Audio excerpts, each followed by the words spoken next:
यदि लोकसभा प्रॉपर तरीके से नहीं चलता है, बिना अपोजिशन के चलता है, तो हम लोग उसको सुप्रीम कोर्ट तक देखेंगे। हमने जो भी करना है वो लोकसभा की प्रॉपर जो रूलिंग बुक है उसके आधार पर करना चाहिए। आप ऐसा नहीं कर सकते कि आप पूरा के पूरा 200 एमपी जो है तो आप बाहर का रास्ता नहीं अप्लाई कर। जैसे ही लोकसभा के अपोजिशन के जितने भी कैंडिडेट हैं वो सारे के सारे यदि इस्तीफा दे देते हैं तो फिर उस समय पर कुछ भी जो भी प्रक्रियाएं लोकसभा में होंगी वह इनकम्प्लीट और अधूरी हो जाती हैं। उसके साथ में इस समय पर जिस तरह से लग रहा है, मुझे लगता है कि भारत देश के जितने लोकसभा अपोजिट पार्टीज़ के मेंबर्स हैं सबको इस्तीफा दे देना चाहिए। लोकसभा के स्पीकर को इसमें संज्ञान लेना चाहिए कि जो उन्होंने निर्णय लिया है उनको तुरंत पूरे देश की जनता के सामने 140 करोड़ की जनता के सामने माफ़ी मांगना चाहिए। 145 के आसपास में लोकसभा के एमपीज़ होते हैं। इन सारे एमपीज़ को हटा करके आप अपोजिशन को शून्य दिखाना चाहते हो। लोकसभा की जो अपनी एक गाइडलाइन होती है वो फ्लोर होता है, उस फ्लोर के अंदर में भी कुछ चीज़ें होती हैं, पर इसका मतलब यह नहीं होता है कि आप लोकसभा में जो भी काम करें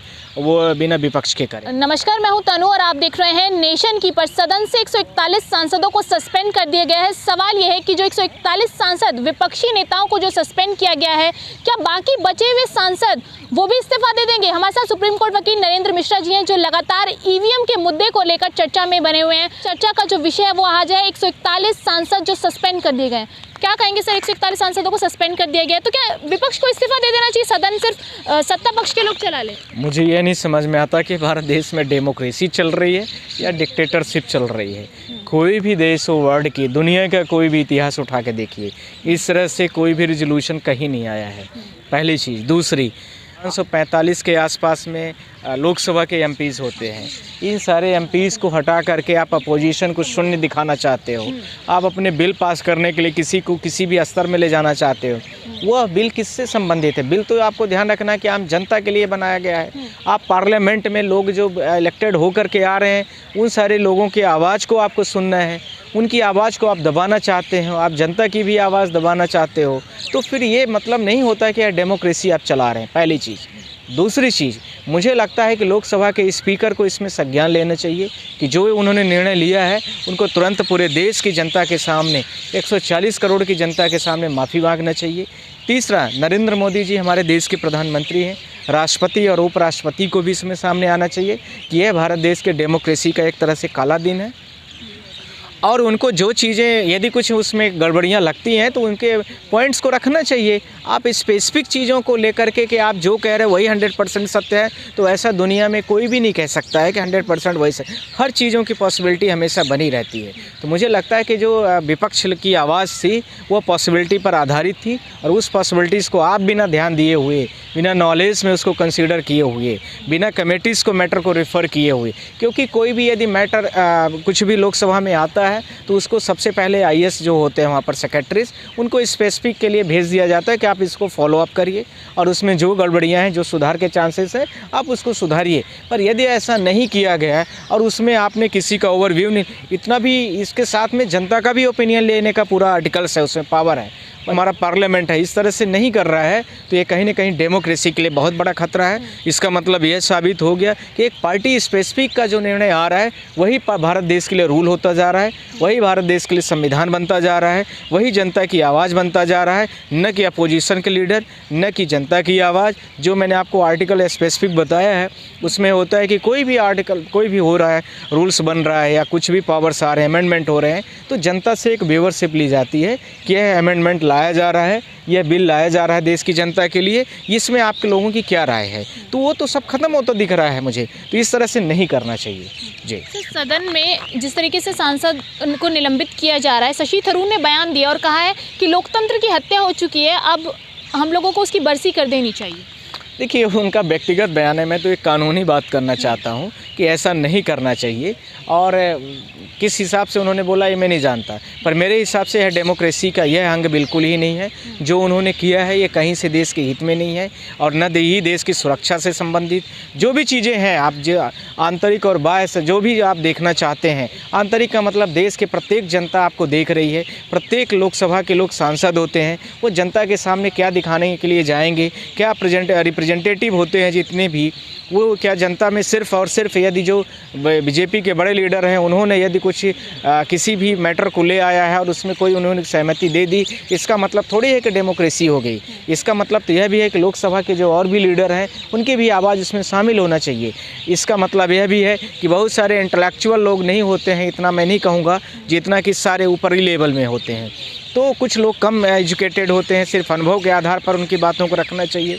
तो बीजेपी में भी बहुत सारे एमपीज़ हैं जिनकी आवाज़ों को वहाँ पर दबा दिया गया है, और विपक्ष की आवाज़ तो मुख्यतया इस चीज़ को रडार में रख करके उसको ख़त्म करने की कोशिश की जा रही है कि अपोजिशन यहाँ पर न रहे, न बैठे, या बैठे तो जो हम कहें वही करे। सदन में मौजूद एक एक सांसद लगभग 15 लाख लोगों का प्रतिनिधित्व करता है, और जनता जिन सांसदों को चुनकर सत्ता पर बिठाती है या सदन में भेजती है, उन पर भी सवाल है कि क्या देश की जनता की जो आवाज़ है, लगभग 141 सांसद सस्पेंड कर दिए गए हैं, लगभग करोड़ों लोगों की आवाज़ सदन में दब चुकी है। तो क्या सदन के अंदर जो रूल बुक होती है, क्या उस रूल बुक से सदन आज चल रहा है? नहीं, वो रूल बुक्स में अब नहीं आएगा, बिना आप अपोजिशन के नहीं चला सकते हो ऐसे। तो उस रूल बुक का स्पेसिफिक बहुत सारे सेक्शन है, वो मुझे भी देखने की ज़रूरत है, पर कुछ चीज़ों को लेकर के मैं इतना कहना चाहता हूँ कि बिना अपोजिशन के आप नहीं चला सकते हैं।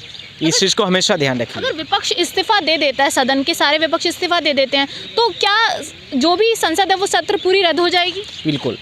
जैसे ही लोकसभा के अपोजिशन के जितने भी कैंडिडेट हैं वो सारे के सारे यदि इस्तीफा दे देते हैं तो फिर उस समय पर कुछ भी जो भी प्रक्रियाएं लोकसभा में होंगी वह इनकम्प्लीट और अधूरी हो जाती हैं। उसके साथ में इस समय पर जिस तरह से लग रहा है, मुझे लगता है कि भारत देश के जितने लोकसभा अपोजिट पार्टीज़ के मेंबर्स हैं सबको इस्तीफा दे देना चाहिए, और देखें कि देश में जिस तरह से चीज़ें चल रही हैं, यदि इसी तरह से देश अच्छा समझते हैं तो मुझे लगता है कि उनको ऐसे ही चला देना चाहिए। तो अपने आप सारी चीज़ें जो अपोजिशन के पास पावर है उसको दिखाने की ज़रूरत है कि अपोजिशन माने क्या होता है, अपोजिशन के बिना किस तरह से पार्लियामेंट चल सकती है, अपोजिशन के बिना किस तरह से नए रूल्स आ सकते हैं या नहीं आ सकते हैं, ये सब दिखाने की ज़रूरत अब पड़ गई है। सदन में जब नया सदन बना था तब प्रधानमंत्री नरेंद्र मोदी उस सदन को देखने के लिए गए थे। वहां पर प्रधानमंत्री नरेंद्र मोदी की एक तस्वीर सोशल मीडिया पर बहुत ज़्यादा वायरल हो रही है, जिसमें पूरा सदन खाली और प्रधानमंत्री नरेंद्र मोदी अकेले खड़े हैं। वो लगातार कांग्रेस पार्टी ट्वीट करते हुए लिख रही है कि प्रधानमंत्री नरेंद्र मोदी ये चाहते हैं कि जिस तरीके से सदन में कोई नहीं है, सिर्फ वो खड़े हैं, सत्ता भी वही हो और विपक्ष भी वही हो। तो क्या नरेंद्र मोदी या फिर जो सत्ता पक्ष के लोग हैं, ये उनकी मिली भगत है, या फिर स्पीकर ने जो एक्शन लिया है वो रूल्स के अकॉर्डिंग लिया है? देखिए, मैं इस पर क्या मैटर था ये मैं नहीं जानता। मैं आप लोगों से दो चीज़ें बोलना चाहता हूँ कि स्पीकर ने जो भी करना है वो लोकसभा की प्रॉपर जो रूलिंग बुक है उसके आधार पर करना चाहिए। जो कुछ भी गड़बड़ियाँ आप एग्जन कर दीजिए लोकसभा को, आगे के लिए कुछ घंटों के लिए आप जो है तो उसको आगे एग्जन करके बढ़ा दीजिए, या एक दिन के लिए 2 दिन के लिए आगे कर दीजिए। आप ऐसा नहीं कर सकते कि आप पूरा के पूरा 200 एमपी जो है तो आप बाहर का रास्ता नहीं अप्लाई कर दिए। आपने देखा होगा कि पार्लियामेंट में अभी अटैक हुआ था किसी स्पेसिफिक व्यक्ति ने, आपने देखा अपोजिशन के सारे लोगों को लेकर के सारी चीज़ें कह दी गई, पर जिस व्यक्ति ने उनको सबको वो किया था, परमिशन के लिए अपना लेटर दिया था, उसको लेकर के कुछ भी नहीं हुआ क्योंकि वो रूलिंग पार्टी का व्यक्ति था। मुझे लगता है कि यदि भारत देश का कहीं अभी कोई मुस्लिम होता तो मुझे लगता है कि अब तक में देश में उसको क्या क्या ये पार्टीज़ के लोग, प्रवक्ता लोग क्या क्या बना देते, मैं नहीं जानता हूँ क्या क्या हो सकता था। पर बस इतना ही है कि जो रूलिंग पार्टी है उस रूलिंग पार्टीज़ के द्वारा ही उन जो लोग वहाँ पर पार्लियामेंट में गए थे सम्मिलित होने के लिए, उसी का लेटर हेड यूज हुआ था, इसलिए ऐसा कुछ नहीं दिखा। नहीं तो यदि इसके साथ में कोई अभी मुस्लिम होता तो अब तक देश में बहुत सारे नाम होते उसके, और पूरे देश में बखेड़ा खड़ा होता, पूरे देश में हंगामा बना होता, और बहुत तरह उसको नाम दे करके बेचारे का जीना दुर्लभ कर देते। अगर सर ऐसी सस्पेंशन प्रोसीजर चलता रहा और विपक्ष अगर सुप्रीम कोर्ट का दरवाज़ा खटखटाता है तो क्या वाकई सुप्रीम कोर्ट इस मामले को संज्ञान में लेगा? क्योंकि ईवीएम के मुद्दे पर भी अभी तक सुप्रीम कोर्ट ने कुछ क्लियर नहीं किया है। नहीं, ऐसा देखिए, मैं आप लोगों से लोकसभा के बारे में बोलना चाहता हूँ। लोकसभा की जो अपनी एक गाइडलाइन होती है वो फ्लोर होता है, उस फ्लोर के अंदर में ही कुछ चीज़ें होती हैं, पर इसका मतलब यह नहीं होता है कि आप लोकसभा में जो भी काम करें वो बिना विपक्ष के करेंगे। जी।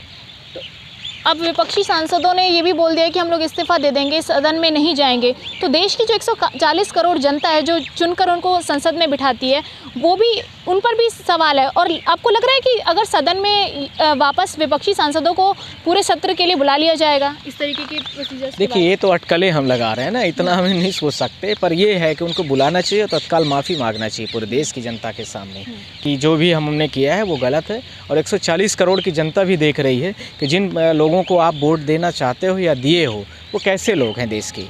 कांग्रेस जब चुनाव हारती है तो ईवीएम पर ठीकरा फोड़ती है। अगर कांग्रेस के सांसदों को निलंबित किया जाता है तो कहती है सिर्फ विपक्षी सांसदों को निलंबित किया जाता है। तो सवाल ये भी है, स्पीकर ये भी कह रहे हैं कि सदन में इस तरीके के हंगामे करेगा उन्हीं को तो निलंबित किया जाएगा। फिर कांग्रेस इस पर ये कार्ड क्यों खेलती है कि भाई निलंबित विपक्षी सांसदों को किया जा रहा है? विपक्ष शब्द पर इतना जोर क्यों? देखिए, जो आप कांग्रेस और भाजपा की बात करते हैं तो कांग्रेस की बात करें तो आप कांग्रेस के प्रवक्ता से पूछिए, भाजपा से पूछ रहे हैं तो भाजपा के प्रवक्ता से पूछिए।